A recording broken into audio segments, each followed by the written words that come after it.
कहा जाता है ईश्वर अनंत है, अविनाशी है, सर्वशक्तिमान है, निर्विकारी है और आनंद स्वरूप है। फिर एक सवाल सीधा दिल में उठता है, अगर वो पहले से ही पूर्ण है तो उसे सृष्टि रचने की जरूरत ही क्या थी?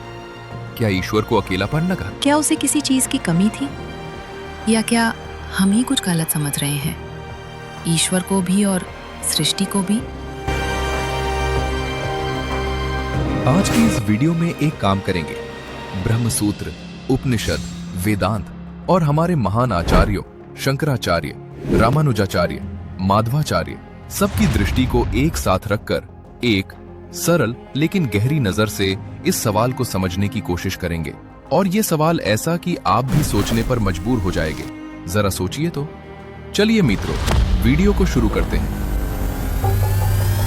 अगर आप पूरी तरह खुश हों, पूर्ण हों, अंदर कोई कमी न हो, तो क्या आप कुछ करते नहीं?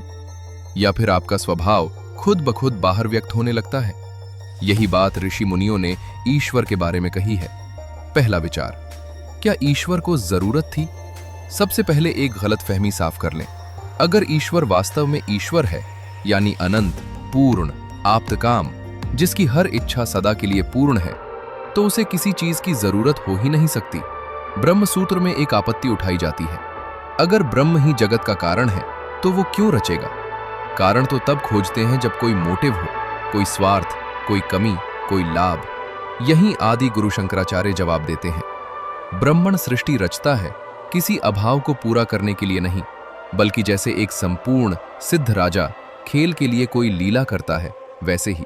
यानी ईश्वर को सृष्टि रचने की जरूरत नहीं पड़ी, सृष्टि उसकी जरूरत नहीं, उसका स्वाभाविक अभिव्यक्ति है। ब्रह्मसूत्र के एक महत्वपूर्ण स्थान पर सवाल उठता है, यदि ब्रह्मण सर्व संपूर्ण है तो उसे जगत उत्पन्न करने का हेतु क्या? उत्तर दिया जाता है, ब्रह्मण की सृष्टि लीला है, खेल है। ध्यान दीजिए, यहां लीला का मतलब बचकाना खेल नहीं है। लीला यानी ऐसा कार्य जो किसी कमी से नहीं बल्कि पूर्णता से जन्म लेता है। शंकराचार्य एक उदाहरण देते हैं। एक चक्रवर्ती राजा की कल्पना कीजिए, जिसके पास सब कुछ है, कोई अभाव नहीं। वो कभी कभी शिकार पर जाता है या कोई खेल खेलता है। क्या वो इसलिए खेलता है क्योंकि उसे रोटी नहीं मिल रही, या इसलिए कि उसे अपनी बादशाहत पर शक है? नहीं, वो खेलता है क्योंकि उसकी शक्ति, उसका उत्साह, उसका आनंद बाहर व्यक्त होना चाहता है। उसी तरह ब्रह्मांड की सृष्टि, पालन, संहार सब उसकी लीला है।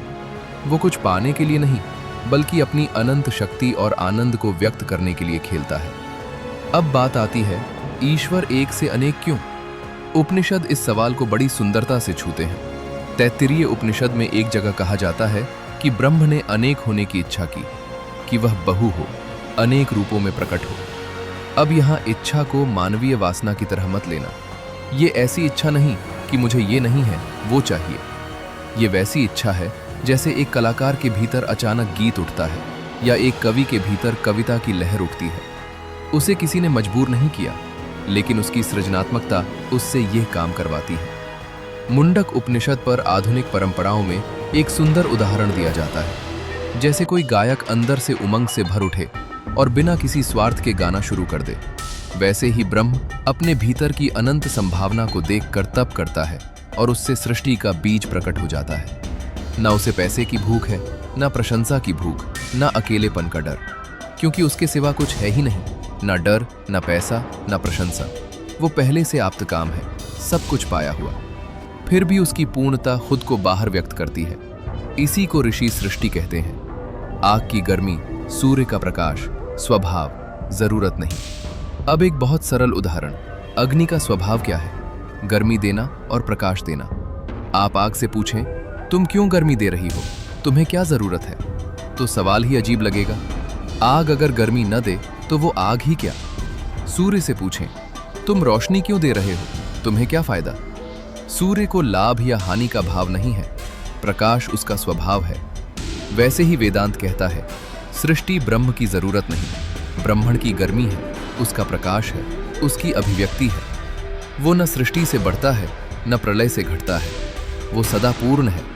सृष्टि उसकी पूर्णता का बहना है, जैसे भरपूर झील से जल स्वतः बह निकलता है। तो मित्रों, इस वीडियो का यही विराम।